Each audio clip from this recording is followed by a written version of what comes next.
Les proclamo el Evangelio de Jesucristo, escrito según San Juan. Al anochecer del día de la resurrección, estando cerradas las puertas de la casa donde se hallaban los discípulos, por miedo a los judíos, se presentó Jesús en medio de ellos y les dijo: la paz esté con ustedes. Dicho esto, les mostró las manos y el costado. Cuando los discípulos vieron al Señor, se llenaron de alegría. De nuevo les dijo Jesús: la paz esté con ustedes. Como el Padre me ha enviado, así también los envío yo. Después de decir esto, sopló sobre ellos y les dijo: reciban al Espíritu Santo. A los que les perdonen los pecados, les quedarán perdonados, y a los que no se los perdonen, les quedarán sin perdonar. Palabra del Señor. Por las palabras del Evangelio sean borrados nuestros pecados. Hoy en este día que celebramos en la Iglesia Universal, uno de los momentos festivos más grandes para la Iglesia, que es la manifestación del Espíritu Santo de una manera visible, histórica, al menos así lo muestran los textos. Se produjo un viento fuerte que estremeció el lugar donde se encontraban los apóstoles orando. Y en otros momentos de los textos sagrados aparece visiblemente unas lenguas de fuego que se posaron sobre los apóstoles. Además de que al menos había entre 14, 15 o 16 idiomas que se manejaron en este momento en el que los apóstoles se ven totalmente abrazados por el Espíritu Santo, y empieza un discurso Pedro, y dijeron: ¿qué está pasando? Venimos de muchos lugares y todos entendemos lo que está diciendo. ¿Esos no son galileos? Y todos entendían en su idioma. Así es de que históricamente se manifestó la acción del Espíritu de Dios de manera visible a través de este viento fuerte. En otro texto incluso se habla de una especie de terremoto, de sacudimiento así. Esas lenguas de fuego y estos idiomas que los apóstoles de alguna u otra manera dominaban, o el Espíritu Santo les permitió expresarse. Esta fiesta del Pentecostés es una fiesta judía en la que ellos celebran la cosecha. Nosotros los cristianos asumimos esta fiesta y celebramos algo muy particular, que es el don del Espíritu Santo que prometió Jesucristo. 50 días después de que Cristo resucitó, envió al Espíritu Santo. Por eso se llama Pentecostés, por 50, por el Pentecostés. Y Jesús lo prometió y hoy lo cumplió. Hace 50 días Jesús resucitó. Y nos viene muy a bien, hermanos, el celebrar hoy al Espíritu Santo de manera particular y de una manera solemne. ¿Por qué? Porque el Espíritu Santo nos viene a revelar y nos viene a ubicar quiénes somos nosotros los seres humanos. Porque el ser humano, en su constitución así antropológica como debe de ser y como se venía definiendo siempre, al menos en la era cristiana, se empezó a desdibujar de tal manera que fue cambiando tanto la antropología, hermanos, es decir, la forma de ver al hombre, que hoy en día parece ser que el hombre perdió toda su identidad que lo coloca por encima de cualquier criatura, hermanos. En este universo que conocemos, en este planeta, en esta tierra, en esta creación, el ser humano es el único ser que se pone por encima de todos los seres. Nada ni nadie se le puede igualar al ser humano. ¿Por qué? Porque el ser humano es el único que está dotado de espiritualidad. Ningún otro ser sobre la tierra está dotado de espiritualidad, solamente el ser humano. Nosotros, los seres humanos, tenemos algunos elementos comunes con otros seres. Por ejemplo, las plantas y las bestias. Tenemos algo en común, que es el alma. Solo que hay una diferenciación en el alma. ¿Qué es el alma, hermanos? El alma es el principio de animación. Es decir, en latín, alma se dice anima. Y el alma, cuando decimos principio de animación, es principio de vida. Es decir, todo aquello que tenga vida tiene un alma. Una bacteria tiene vida y tiene un alma. Una planta tiene vida y tiene un alma. Una bestia tiene vida y tiene un alma. El ser humano tiene vida y tiene un alma, solo que hay una diferenciación. Las plantas tienen un alma vegetal. Los animales tienen un alma sensitiva, tienen sentidos.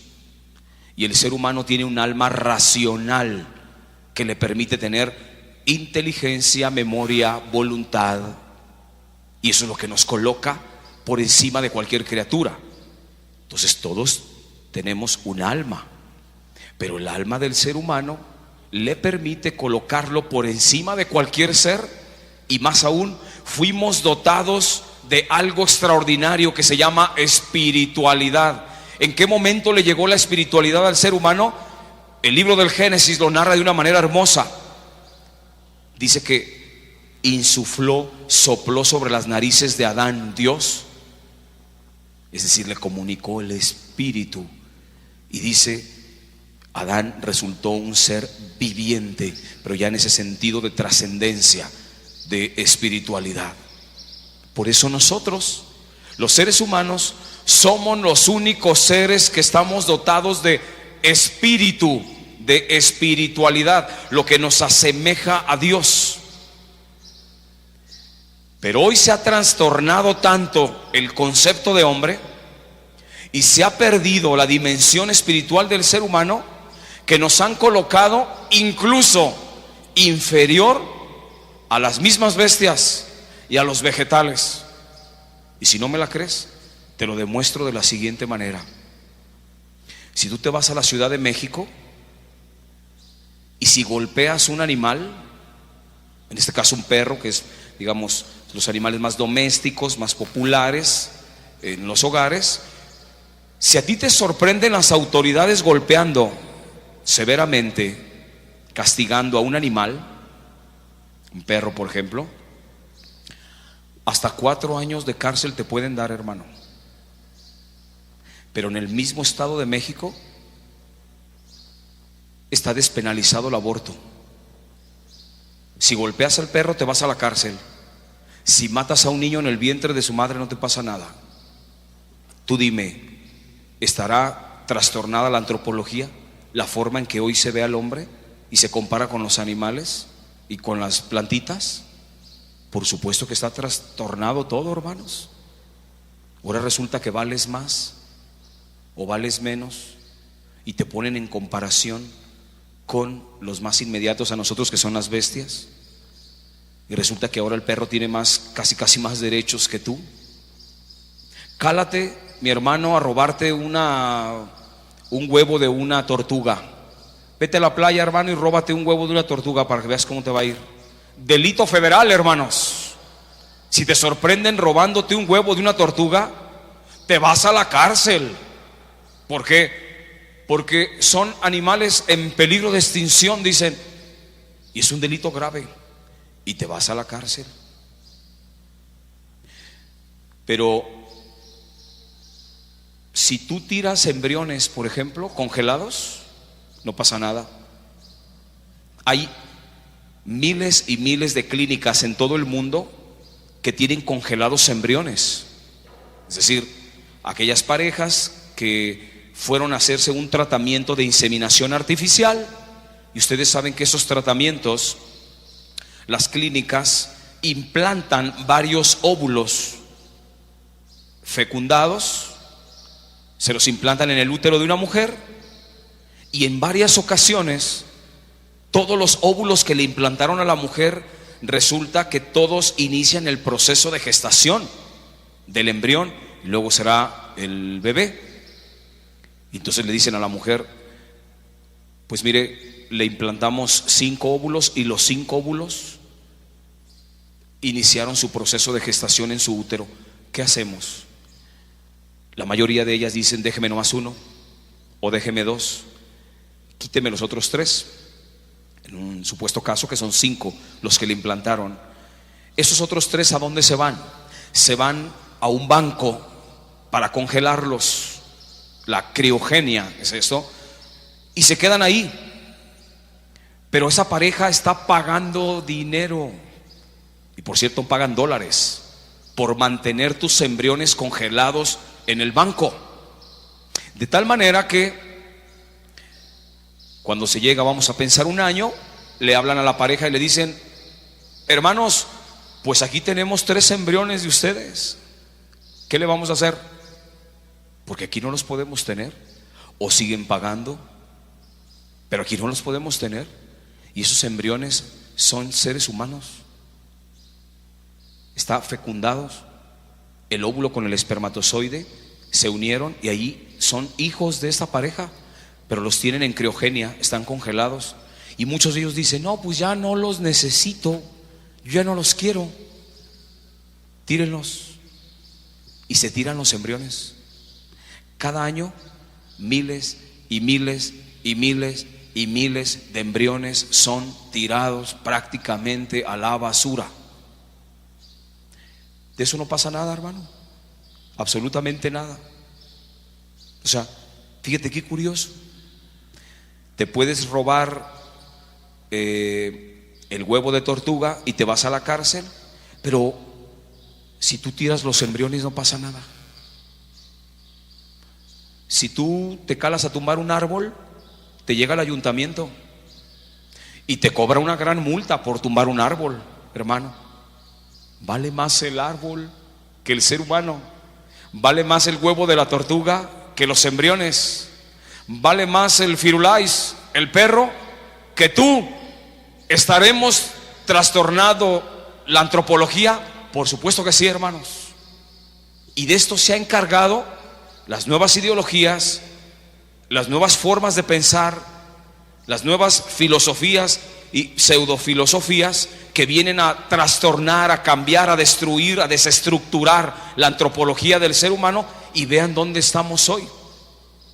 Esto empezó de una manera muy fuerte desde la Revolución Francesa en el siglo XVIII, en donde empezó a entrar un racionalismo terrible, y dijeron, ya no tiene nada de validez todo lo que tenga moral, ética, filosofía, valores, religión, espiritualidad.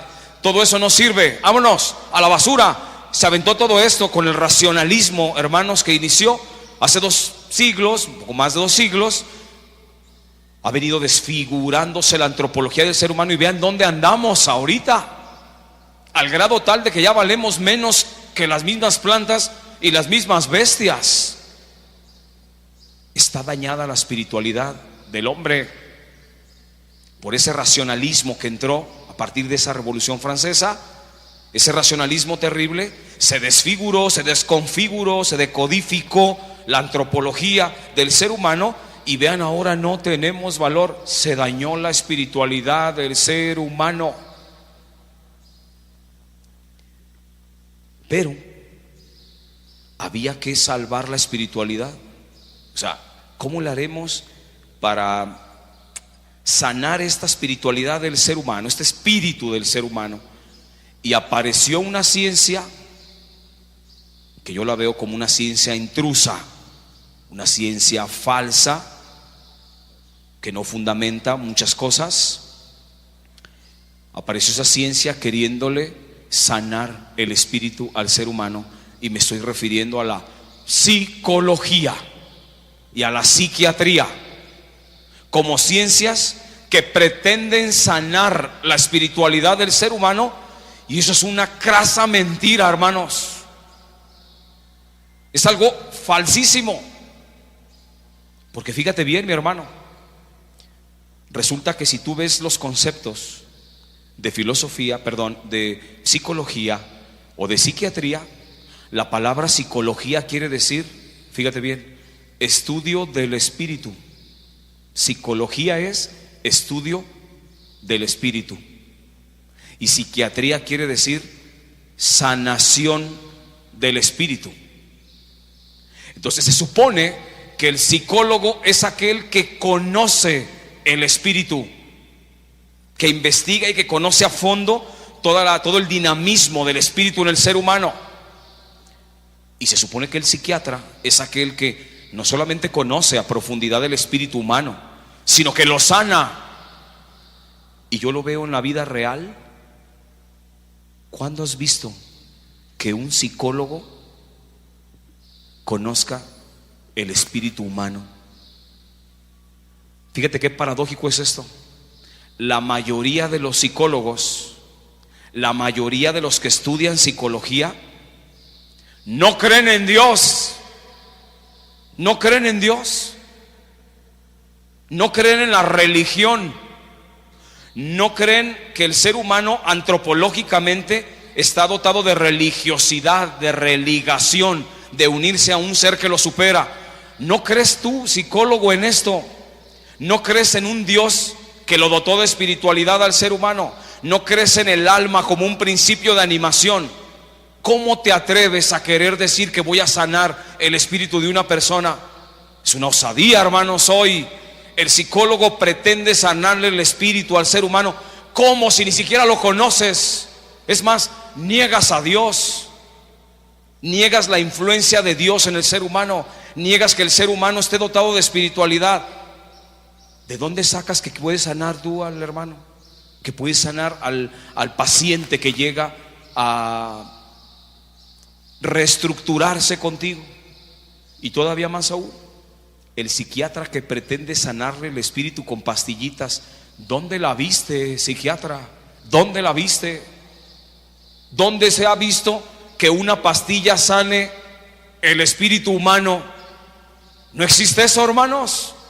Por supuesto que no. Que venga un psiquiatra y nos demuestre a cuántas gentes ha curado con sus pastillas, con sus medicamentos. A nadie, hermanos. La gente no sana su espíritu con pastillitas, y la gente no sana su espíritu con un psicólogo. ¿Quién te dijo, hermano? Por supuesto que no. Es curioso cómo hoy ha proliferado tanto la psicología, que hemos estado ya en un estado de, yo le llamo de un psicologismo, en donde ya todo se interpreta desde la psicología, desde los trastornos mentales, desde las enfermedades mentales.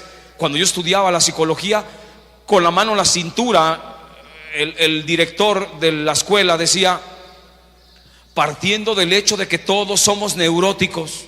O sea, hoy en día, hermanos, toda la humanidad está catalogada como enfermos mentales.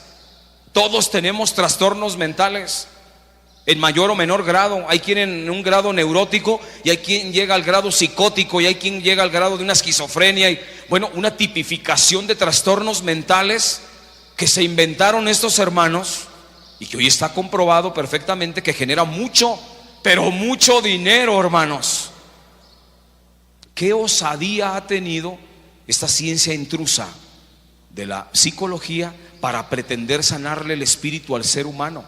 Y vean hoy cómo han proliferado los psicólogos, los psiquiatras, que dicen sanarle el espíritu al ser humano Por supuesto que no, no te engañes, psicólogo, no te engañes tú, psiquiatría, pretendiendo sanarle el espíritu al ser humano. Nunca lo vas a hacer, por una sencilla razón: ni conoces el espíritu humano, ni conoces en una definición clara y realista lo que es la antropología del ser humano, ni conoces a Dios, ni conoces la espiritualidad, ni conoces los mecanismos internos que provoca el alma como conductora de todos los procesos internos del comportamiento humano, y pretendes sanar a una persona. No nos friegues, hermano, y no me quieras mentir. Y eso es una realidad. Hoy toda la gente tiene su psicólogo y tiene su psiquiatra. Mire, padre, yo no puedo dormir en las noches, pero el psiquiatra, mi psiquiatra, dice la persona, ya me dio mi pastillita y viera qué bien me duermo. Mire, padre, me dijo el psiquiatra que tengo un trastorno y tengo una compulsión a lo que quieras, lo que tú quieras y gustes, pero me dio una pastillita y me calmo, un ansiolítico. Mire, padre, yo viera qué profundas tristezas tengo, unos cuadros de tristeza profunda que ya me dijo el psiquiatra que yo soy un depresivo, pero me dio una pastillita y viera que se me baja la tristeza. Antidepresivo, pastillita antidepresiva, pero nunca te vas a curar, hermano, jamás. La pastilla, como droga, está haciendo un efecto en tu sistema nervioso, pero espérate a que te pase el efecto de la pastilla, hermano, del ansiolítico o del antidepresivo, para que veas cómo vas a estar, cómo te vas a poner. ¿Cuándo has visto que alguien se sane con las pastillas? Esto es una mentira, hermanos, es una mentira. Y si no, que venga algún psiquiatra a decirnos: mira, yo sané a esta persona porque yo hice este diagnóstico, igual a, y con eso No hay, hermanos, no existe. Todos los psicólogos, o al menos si no la mayoría, que están en las facultades de psicología o que estudiaron en la facultad, todos tienen por padre de la psicología a Freud. Por padre de la psicología a Freud. ¿Y quién era Freud? Un hermano, empezando que era un hermano con una adicción profunda a la cocaína. Eso está comprobado. Y cada día más se demuestra que no demostró nada. Cada vez más se demuestra que Freud no demostró ningún tipo de los trastornos que él se inventó. Eran problemas personales que tenía él y que los llevó al grado de ciencia, o él pretendió llevarlos al grado de ciencia. Todos sus complejos que se inventó y que estudia el psicólogo, que de Edipo y que el de Electra y que el de esto y que de aquello, eran terribles problemas personales que tenía él. Era un hermano que estaba enamorado de su hija. Era un hermano con prácticas ocultistas, con prácticas satánicas. Eso está comprobado, hermanos. Eso es lo que estudia el psicólogo, el que te atiende en su consultorio. ¿Y tú pretendes que él te va a sanar, hermano? Por supuesto que no. Lo más triste, al menos a mí me parece esto, que hay sacerdotes, y yo esto no lo puedo creer, y lo digo con todo respeto a mis hermanos sacerdotes. ¿Qué hace un sacerdote diciéndole a un penitente en el confesionario: ocupa psicólogo? Y hay muchos sacerdotes que canalizan al penitente con un psicólogo. Ay, hermano sacerdote, es al revés. Es el psicólogo el que tiene que decirle al paciente: hermano, tú necesitas al sacerdote. Es al revés. No es que el padre mande a un penitente para convertirse en paciente. Es el psicólogo el que le tiene que pedir al paciente que se convierta en penitente, hermanos. ¿Por qué, padre? Porque las enfermedades mentales no existen. Las enfermedades mentales no existen. La mente no se enferma. ¿Quién te dijo? La mente no se enferma. Se enferman los órganos, se enferma el cerebro, pero la mente no. Es tan así esto que si yo pudiera decirte: sabes de que yo estoy enfermo de la libertad, tú vas a decir: ¿qué me estás diciendo? ¿Cómo te puedes enfermar de la libertad? Estoy enfermo de la alegría, estoy enfermo de la tristeza. Esos son conceptos inventados, o sea, no son reales. Pero en cambio yo sí puedo decir: estoy enfermo de mi pie, tengo enfermo mi ojo, estoy enfermo de mi cerebro, tengo una enfermedad en mi estómago, estoy dañado en mis manos. Ahí sí, son enfermedades porque hay órganos dañados. Pero decir que enfermedad mental o trastorno mental le llaman, que no lo demuestren, que nos demuestren la enfermedad o el trastorno mental. Se puede demostrar el daño a nivel cerebral. En cambio, fíjense bien, sí existe la enfermedad espiritual, y esa se puede demostrar. Que el psicólogo nos demuestre la enfermedad mental, nosotros demostramos la enfermedad espiritual. Y yo te lo puedo demostrar, tú mismo lo puedes demostrar. ¿Quién de los que estamos aquí se ha confesado por lo menos alguna vez en su vida? Levante su mano. Todos, a excepción de los niñitos que no han hecho la primera comunión. Todos los adultos nos hemos confesado alguna vez. Cuando tú vas a confesarte y estás haciendo fila para confesarte, ¿cómo te sientes anímicamente? Tú estás haciendo fila y te sientes triste, te sientes acongojado. Tú mismo te estás por momentos hasta autoflagelando, diciendo: che, yo había prometido no caer en este pecado y ya estoy otra vez en este pecado. Pero bueno, y estás haciendo fila y estás acongojado, anímicamente estás triste. Pero cuando el sacerdote te impone la mano y te dice: yo te absuelvo de todos tus pecados, vete en paz, ¿cómo te levantas, hermano del confesionario? ¿Cómo te vas? ¿Si notas una modificación en tu estado anímico? Por supuesto que sí. Nadie hay que llegue a hacer fila al confesionario contento y: mire, padre, traigo pila, que estoy feliz, ¿qué hay que hacer? No llegas así, llegas acongojado, llegas perturbado y dices: yo quiero sanarme porque en mi espíritu no ando bien. Estás dañado, estás bajo un efecto de una enfermedad espiritual. ¿Qué es lo que te provoca la enfermedad espiritual? El pecado, hermano. El pecado enferma el espíritu del ser humano y se manifiesta en comportamientos y en conductas. Y tú lo experimentas cuando te confiesas. La tristeza antes de confesarte, la alegría y la paz después de confesarte. Nosotros sí podemos demostrar un desorden en tu vida espiritual. El psicólogo no demuestra esto. Por eso, mi hermano, todos los que estamos aquí tenemos enfermedad en el espíritu. Es decir, todos hemos cometido pecado. Todos los que estamos aquí. Si queremos sanar el espíritu, no andes buscando al psicólogo, hermano, ni andes buscando al psiquiatra. Si tú tienes una enfermedad en el espíritu, al que tienes que buscar es al experto en tu psique o en tu espiritualidad, y ese se llama Espíritu Santo, hermano. El Espíritu Santo es el experto, es el verdadero psiquiatra y es el verdadero psicólogo. ¿Por qué? Porque Él te dio el espíritu. Tú eres un ser espiritual porque el Espíritu Santo te fue dado, hermano.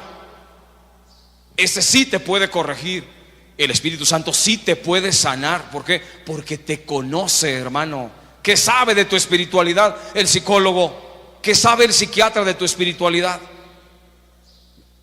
Hoy tienen la osadía estos hermanos de en 5 minutos diagnosticarte con un trastorno, una enfermedad mental. Ya la pobre persona sale, pues es que me dijo el psiquiatra que yo tengo el trastorno de bipolaridad. Anteriormente esa enfermedad tenía un nombre muy terrible, se llamaba psicomaniático depresivo. Se oía muy feo y dijeron: hay que cambiarle de nombre. Hoy se llama bipolaridad. Tú eres una persona bipolar. Luego entonces, no te preocupes, aquí están las pastillas. Mi hermano, si tú quieres sanar tu espíritu, y yo también, no andemos buscando al psicólogo, ni andemos buscando al psiquiatra, menos al psiquiatra, hermanos. Tienes que buscar al Espíritu Santo.